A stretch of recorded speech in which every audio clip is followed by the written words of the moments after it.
Now you know what breaks your inner flow, this guilt you feel, the shame it brings when you strayed from your will and let your curiosity feed. Okay, okay, I'll come, Tola conceded.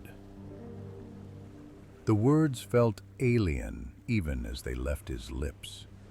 Only after he'd spoken did the full gravity of his decision settle in, a heavy dread in the pit of his stomach. His friends had invited him to a party, a regular occurrence, but this time they had pushed harder. It's going to be pure fun, they'd insisted, persuading him. Just dance, drinks, and vibes, nothing of all that illegal stuff. They knew Tola well. He is no fan of such parties. Still, they pestered him for days. Tola saw himself as fundamentally different from everyone else, or so he believed. He simply didn't blend. His values, his virtues, his personality, his character, his proactiveness, his view of life generally, often differed from those around him. This sometimes led to minor arguments, his friends growing weary of his frequent reminders, at the slightest provocation, that he was different.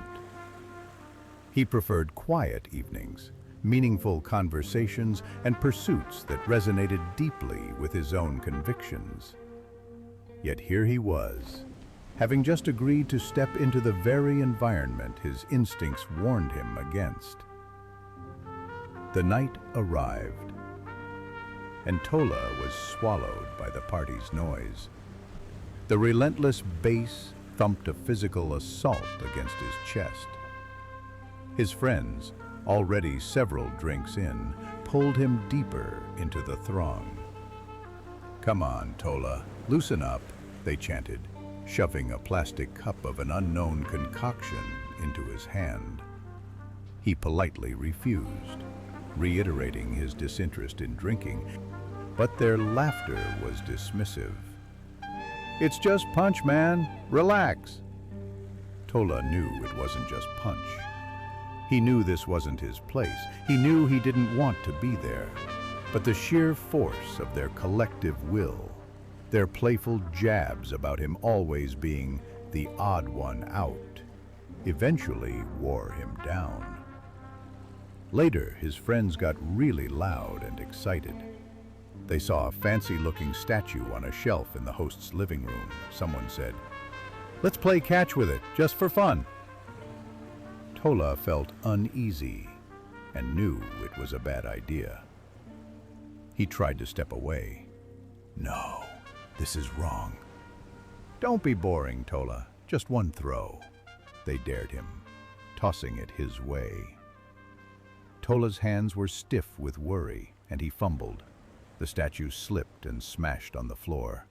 Everyone nearby gasped. Everything went quiet.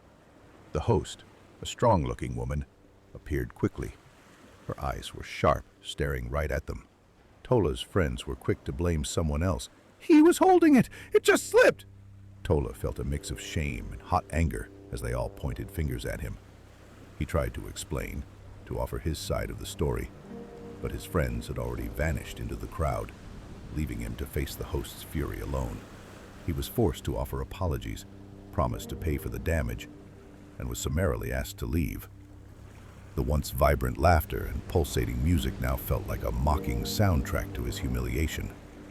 Outside, the cool night air offered no solace. The bitter weight of his friend's betrayal pressed down on him, but heavier still was the suffocating blanket of his own guilt. He had known better. Every instinct had screamed at him not to go, not to engage, not to deviate from his own path. He had gone anyway, swayed by peer pressure and a misguided desire to fit in, and now he was paying the price. The social repercussions, the whispers he knew would follow, the sudden cold shoulders, the undeniable shift in his friendships, were just beginning. The emotional pain was a raw wound, and the thick cloud of guilt, an inescapable shadow. He had sacrificed his will on the altar of fleeting acceptance, and the cost was devastating. So, what does Tola's story tell us? Perhaps it's this. If you truly don't want to do something, that's all the reason you need. How strong is your will when others pressure you? Can you stand firm on your own choices, your personal truths? Never allow anything or anyone to change your will so easily. If they can, then how strong was your resolve in the first place? Tola's experience shows us what happens when we abandon our inner convictions. Now you know what breaks your inner flow. This guilt you feel, the shame it brings, when you strayed from your will and let your curiosity feed.